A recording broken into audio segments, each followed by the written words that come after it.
Every professional has a unique magic waiting to be discovered. At Finding the Unicorn in You helps you unlock your hidden potential. Thank you for tuning in. Now switching it over to our host. Hello, everyone, and welcome to another episode of Finding the Unicorn in You. Today, I have a special guest who is a mindset coach specializing in conflict, guiding individuals and couples to find balance and harmony in life's toughest moments. He believes that real breakthroughs come from facing challenges head on, turning chaos into meaningful change. And outside of coaching, he is a passionate singer and songwriter and member of a musical theater group where his creativity finds his own rhythm. So without further ado, welcome Rafael Macean. Hello there. Hi. Hi, Rafael. Welcome. I'm really excited to have you on. Same. Super excited.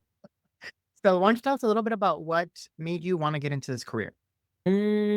I think the first move, the first step into this world was 2020, exactly the end of the year when I broke up with my ex. And that was the first time that when I was confronted by all the happenings, but it was also like an active approach into attachment styles. So I wanted to dive into this topic to understand why were we not working? Because I could feel that actually we had a pretty solid base, but something was underneath that was from the beginning. It was making this whole relationship difficult for both of us. Also the ending. And then I think it was the first step for me when I realized that, yeah, I am interested in this whole topic, in this whole world, in this whole universe, and I want to dive more into it. And then, yeah, I guess that's when I realized that I started to read this book about attachment styles. I understood my own attachment styles, what could trigger me, what did trigger me already, and played with it. And yeah, basically, I guess that was the first step. Nice. So mindset. So you're working on helping people, because I know you work in relationships. So walk me through, what are some concepts that you help people through mindset? For example, I used to have clients, and it happens still, when someone comes to coaching sessions with the wish or with the idea of, now I'm going to learn how to change my partner's beliefs or how to change my partner's view of some specific topics. It's like I want to learn how I can convince my partner to agree with me on some specific topics. And or someone comes for quick fixes, I want to learn how to manipulate. This is exactly the opposite of my approach, because my approach is, if you want to change, be the change. If you want change in your relationship, then first understand what is not working the way that you would like to. And the second step is how you can, what can you change? How can you approach this, whatever issue, this problem that is not working well? What other ways there are for you to switch your own mindset, switch your own reality, put yourself into the other person's shoes to have a better understanding? Because this is like a general human being thing, in my opinion, that once someone is talking to us, we are already thinking of our answer instead of listening to them. Because I want to be heard, but if I'm not listening to my partner, why do I accept my partner to listen to me? So it's like, what I give, what I get. It's like we should find a balance. And I think this is this is my approach also in my coaching sessions, that if it's whether it's someone individually or a couple together, in the end, it's the same, that you individually, how you approach this. And in general, what my ideal client is to have this kind of open mindset, that I am ready to change, I'm ready to work on it. And it's not, hey, I'm here, I'm going to pay for you, so then I accept the solution from you, because you are not a loser. You don't need me to be your hero. You are your own hero. You are the hero of your own story. Then find a way how you can save your own world, if it makes sense. Yeah. So in a way, you're helping them with communication styles, learning, listening skills, and then overall empathy as well, so that they can understand each other, think outside of the box. I think sometimes, depending on the way you grew up, your culture, and your personality, all of that can come into play when you jump into a relationship. One thing people don't understand, and this is relationships, platonic, work relationships, professional, romantic, is that whenever you're entering a new relationship with someone, you're not always going to be right, nor should you always want to be. You should go into every conversation with a sense of curiosity, with a sense of openness, and then wanting to see, why did they say the thing they said? What influenced them to want to say that to me?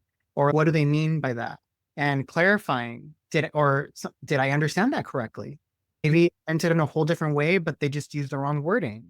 So never assume that you're correct. Always go with curiosity and ask why, or clarifying questions to really understand, what the other person is saying. And I think what you're doing is very powerful, because if you implement it in a romantic way, eventually it's going to trickle in the other areas of their life too.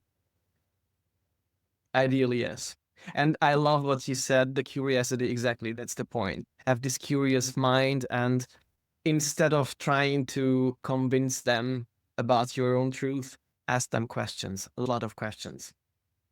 Yeah. And the question you ask, the more they are going to feel safe to actually share with you. Mhm. And then be vulnerable. Like, a lot of us feel that we have to act a certain way with our partners. You have to wear different hats or be different versions of ourselves. But you have to show authentically in every situation, whether it's at work, whether it's at home, whether it's in your personal life, romantic life. You have to be able to be consistent with who you are. And in order for you to even do that, you have to take it one step back and ask yourself, do I even know who I am? A lot of people go into relationships not knowing who they are, what their needs are, what their boundaries are, what their triggers are. So how are you? It can be it's not impossible, but it's difficult for you to figure all that out while you're figuring out your partner. Oh, yes. So many people are in relationships and then complaining why my partner doesn't understand me. But do you understand yourself? It's not my job. Exactly. And it's like really understanding, like, why am I getting upset with him Yeah. or her doing that? Like, that's something that I had to learn a long time. I've been single for the past going on 6 years now, but it was because I used to go into a relationship for the fact of wanting the label and not wanting to be alone. It is not a good enough reason to jump into a romantic relationship with someone. I feel you can put in your 2 cents in here, is you should go into a relationship because you feel that other person is adding value to your life, and you're adding value into their life, and you're creating a beautiful partnership where you both bring each other up. And it's not like this person's completing you. It's not like this person is making you like you're empty without them, but more so they're adding on to your life. They are the cherry on top in ideal case. Yes. Yeah. It always frustrates me when I hear people say, I'm not anything without my partner. It's like, why are you putting your value down? Why are you diminishing your own like beliefs and values and your self-worth? No, honey, you were worth it even before your partner came in. Yes, I also like this. I get goosebumps in a really bad way when someone is telling me that I'm looking for my other half, or I think I'm found my other half. And it's, so are you telling me that you are just one half by yourself? And it's, I don't want to hear that. You are a full cake. But exactly, like, you can find the cherry on top. And it's, I'm really rooting for that you are going to find the cherry on top, but you are already one huge, beautiful cake. Yeah. No, exactly. And words are powerful. What we say to other people and what we say to ourselves is very telling on how we view the world. Mhm. I've had clients who told me, I do career coaching, which is completely different with this, but there is some overlap in the way that we communication and how we Yeah. talk with relationships with people, where the issue with this individual was he felt that he was not a good enough boss and that he was failing his employees because he's not a good enough boss. He kept saying, I just got promoted just because I got lucky. So I am not sufficient enough of a leader to be a good leader for them. And every time we were talking, everything was like circumstantial. Oh, that I made a good decision because I was lucky, or it just happened to happen. I was at the right place at the right time. So I had to change, like point that out. And I was like, hey, I'm noticing that everything, the way you narrate your life and your experiences, your problems, it's all based on luck. But it took skill, it took decision, it took intent in order for you to do that. So stop saying that. Change the way you're saying, like, I did that because I was confident in me. I made that decision. I am worthy of this. Same thing can be translated into relationships. If you are saying, I'm a toxic partner, I've always been toxic, then you are using that language. Therefore, it's like that self-fulfilling bias. You think something is happening, therefore your behaviors will align to become that bias that you originally had. I totally agree with that. Yes. Like self-fulfilling prophecy in general, I so agree with that. Like the longer, and it works both ways. So if you're telling yourself that I deserve a healthy relationship, I deserve a partner who understands me, who is there for me, and vice versa, then at some point, eventually you are going to attract those people. Yeah. If you give enough credit to yourself. Because if you give enough credit to yourself, why do you expect from anybody else to give it to you? Then you are dependent on those people. Exactly. And that's dangerous because if that person can't be there 100% of the time for every people need, you have to be able to be to self-soothe, self-regulate. And if they're there, great, but it's like they'll make the process easier, but don't 100% depend on them. Yeah, no, because they are not going to be, maybe today they can be 100% for me, but maybe tomorrow they cannot be. And maybe after tomorrow, they are going to need me to be 100% for them. But if I'm just 50% by myself because I'm just a half, then I guess we have a problem already. No, yeah, definitely. Now, I'm curious about, I don't know if you've had a client or clients like this, or if you haven't, I just want to know your thoughts on this. But as I'm getting older, and a lot of millennials are getting older, we're having this internal biological clock turn on. And statistics show that millennials are dating and getting married and having kids later and later in life. So I think the average millennial age right now is like you end up being in a relationship by 43 to 45. And then half of them, or a quarter of them, are actually having kids. The other three quarters are not. So when people are getting older and we see people around us, our friends and family, coupling up and we're still single, that sense of urgency starts kicking in. And like I have several of my friends who are on dating apps and are aggressively like putting all their resources, all their money and wanting to get a relationship right here, right now. I don't know. What are your thoughts on that? Because I feel like dating should not be a process that you rush into because then you settle. I don't know. What are your thoughts? My thoughts are, I'm also single and I can see myself in a relationship. I can definitely see myself as a parent at some point, and I would like to do that. I would like to get there one day, but definitely not. I don't want to rush it. And I totally understand what you mean, especially because I come from quite traditional religious family. My siblings are married, having kids. My cousins are getting married, having kids, building families. Many of my friends, although the gay community is a community where most of them are single, or maybe they have been in a relationship for 1 or 2 years. This is another thing. I hope I'm not right. But what I see in many of my friends is that they are getting into a very serious relationship, and it takes about 1 to 2 years. And then at some point they start either open it or they just finish it. But even if they open it, maybe give it another year. Of course, I don't want to generalize, and I really have the hope that it's not true. But this is what I am seeing the most. I think for me, turning 30, that was like a critical time. Yeah. When being 15, being teenager, being 20, being 25, I always had this imagination that by the age of 30, I'm going to be in a stable, solid relationship. I'm going to be a daddy, which I wasn't. I still am not. When I'm turning 33 this year. And I think I don't have this urgency anymore, or maybe not at the moment. I'm also busy with other stuff in life, which is like super exciting. But I totally understand what you mean. It's real and it's really happening. And I also I had one client where I felt that they were basically terrified of staying alone.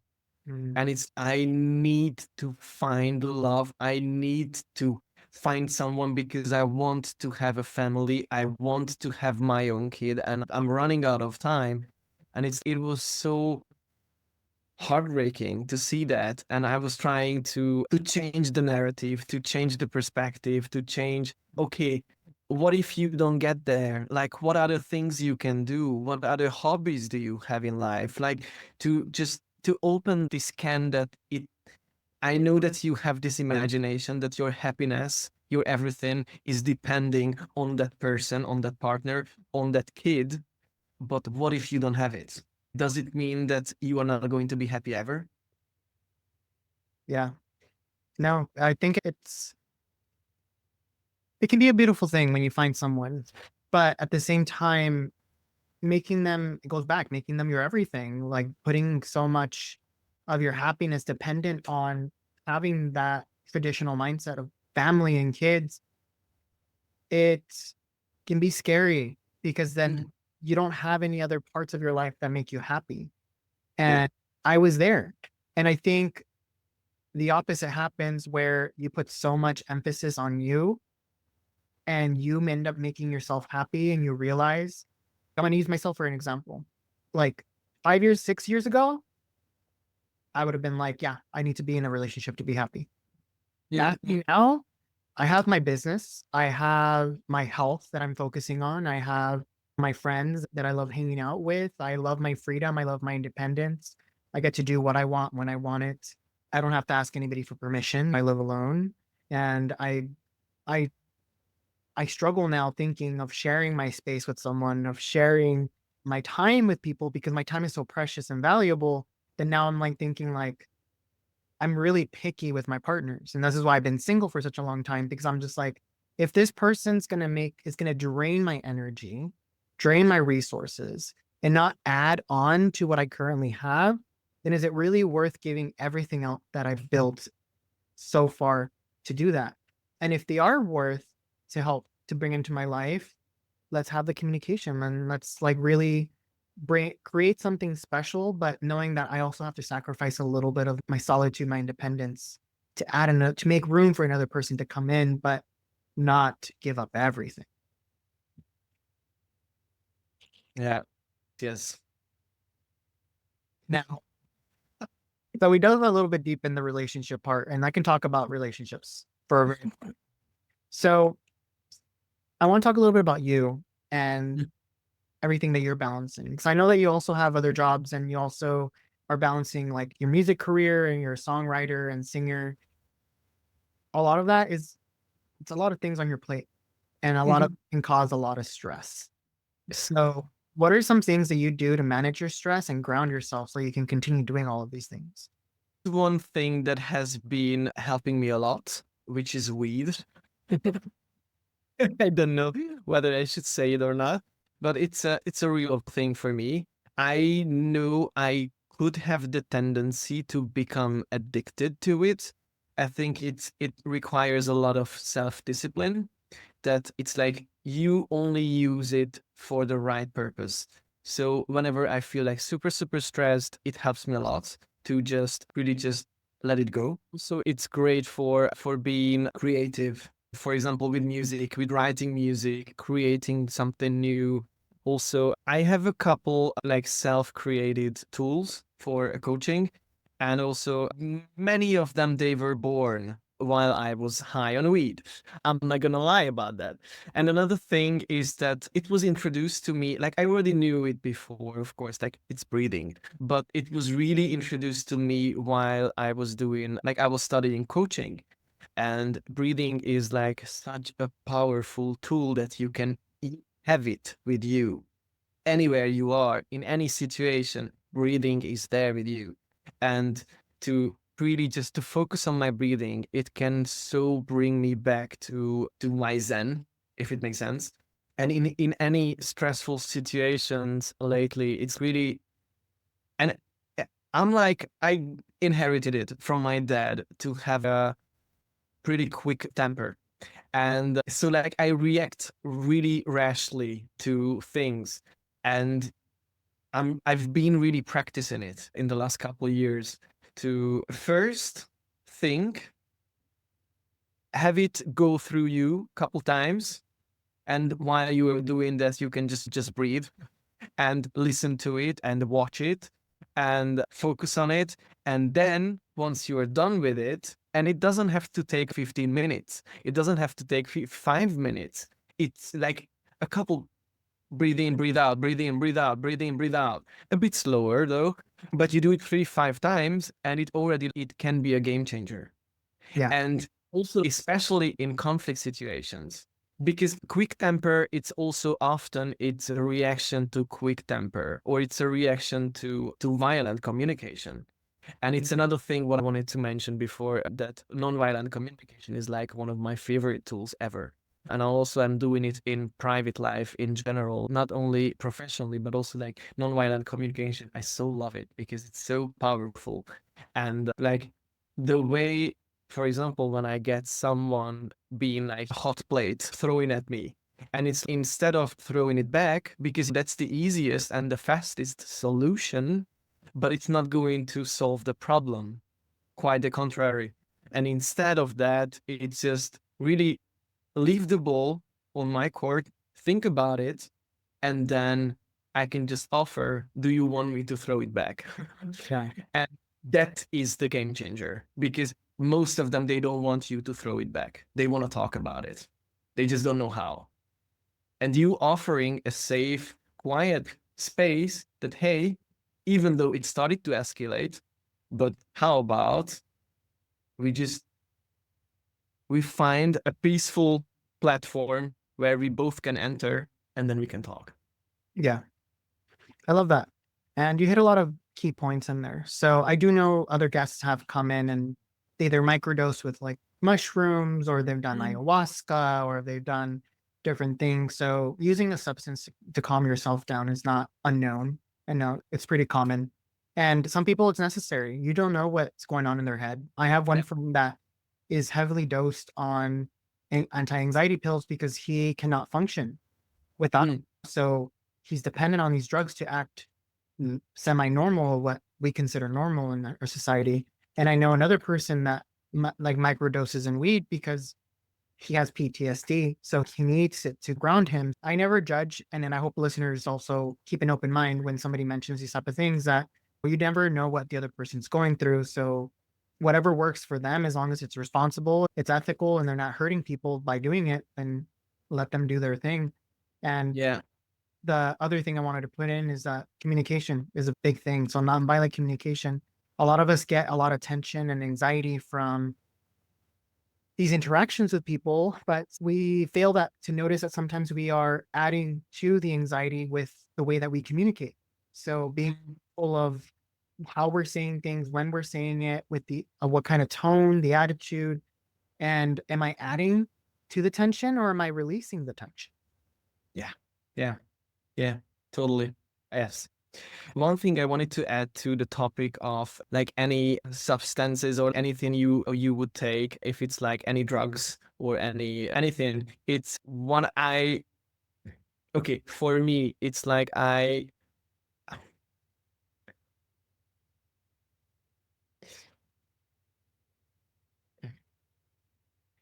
what is to me is super important is that know my limits, know my boundaries. So if I feel that I am becoming dependent on whatever I'm using, stop doing it.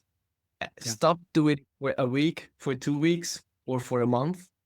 And if you can do 1 week, if you can do 2 weeks, then you can also do 1 month, and you can also just completely stop it. If you cannot do 1 week, then reach out for to anybody who can actually support you.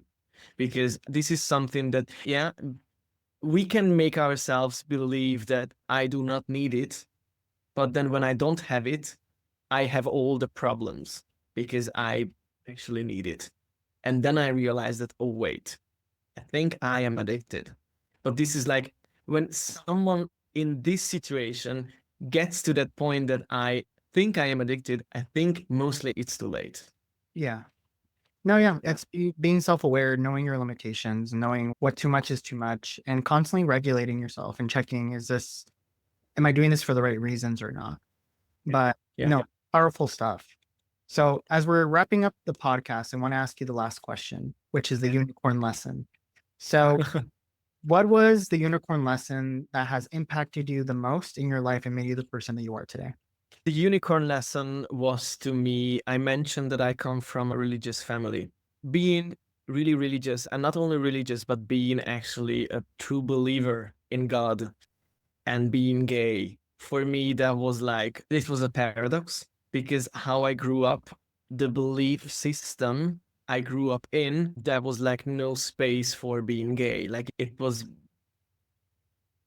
it's not something that you can discuss. It's a fact that God is against you being gay and God never wanted you to be. And for me, the unicorn lesson was, as funny as it is, to accept myself as a queer person.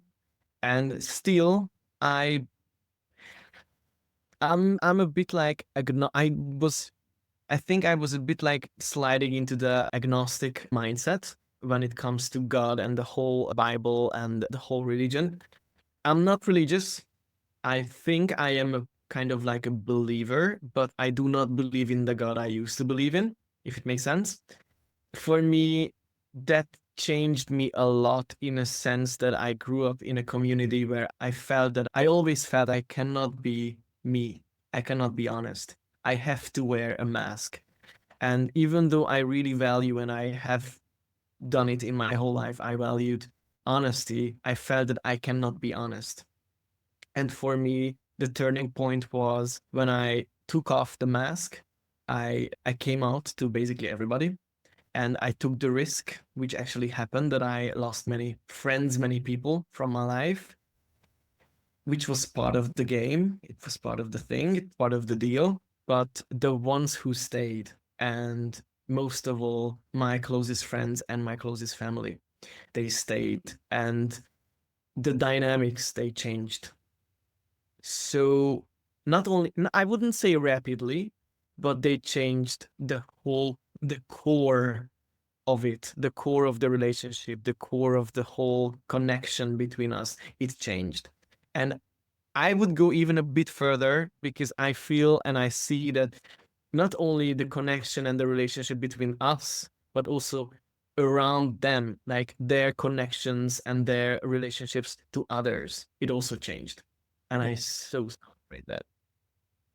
Yeah, thank you so much for being so vulnerable. And it's hard, especially for us queer folk, like to be able to be authentically ourselves comes with a little bit of risk Mm. and and potential loss depending on who you are, where you're at, and what your upbringing was. Your story is very similar to mine. I had to lost a lot of friends and family because of it. At the end of the day, the cost of hiding, not being yourself is greater than what you are potentially going to lose by showing up authentically yourself and just not feeling shame for who you are and putting yourself out there. Yeah. Yeah. Yes. No, thank you so much for sharing that. And I think that is a really good way to wrap up this episode. So if somebody wants to get in touch with you, learn more about your journey or hire you as the coach, how can they do so? They can easily find my website, which is mindfulmediationcoach.com. And they can either book for an interaction call, which is 1 hour, it's for free, or they can send me messages if they have any questions to get in touch with me. Yeah. Or they can also find me on social media, on LinkedIn, on Instagram. Yeah. Perfect. For listeners, don't think that you have to write all this down. You can go ahead and scroll down the show notes and you'll be able to see all of the links down there. Also, if you go onto my website at rainbowcareercoaching.com, go to the Unicorn Wall of Fame, and you'll see Rafael on there, along with a little summary of what we talked about today, along with his bio and the links. One final reminder for everyone, episodes come out every Friday at 7 a.m. Pacific Standard Time. Don't forget to leave us a review and subscribe to this content so that this can get pushed out to so many more people, so people can benefit from these type of advice. Any last words before we close off, Rafael? I want to thank you for this. I was not sure what to expect. I really had a good time. I really appreciate it. I really thank you for your time, for this opportunity. Really excited. Thank you. Of course. And with that, until next time, everyone.